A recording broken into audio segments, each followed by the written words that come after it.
मुझे माफ कर दो माँ।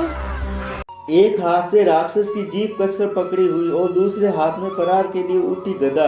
ये वो राक्षस है जिसे रोकने के लिए त्रिदेव को भी मां शक्ति जगदम्बा की शरण में जाना पड़ा था।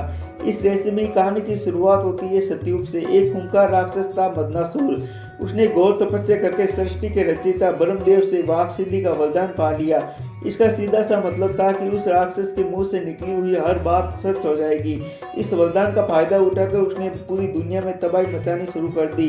जब पूरी सृष्टि पर प्रलय का खतरा मंडराने लगा, तब जगत के पालनहार भगवान विष्णु ने उसे रोकने का फैसला किया, लेकिन वो सीधा युद्ध नहीं कर सकते थे, क्योंकि राक्षस कुछ भी बोलकर नुकसान पहुंचा सकता था। इसीलिए भगवान विष्णु ने सौराष्ट्र के हरिद्रा सरोवर यानी हल्दी के पीले तालाब के किनारे घोर तपस्या की। उनकी पुकार सुनकर उस पीले जल से एक मां शक्ति प्रकट हुई। पीले वस्त्रों में सोने की तरह चमकती मां बगलामुखी।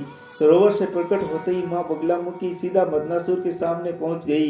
इससे पहले कि वे राक्षस अपने मुंह से कोई शराब निकालता, मां ने तुरंत आगे बढ़कर उसकी जीभ कसकर पकड़ ली, क्योंकि उसकी सारी शक्ति उसकी जुबान में थी। जीभ पकड़ते ही उसकी शक्ति खत्म हो गई और वो कुछ भी नहीं बोल पाया।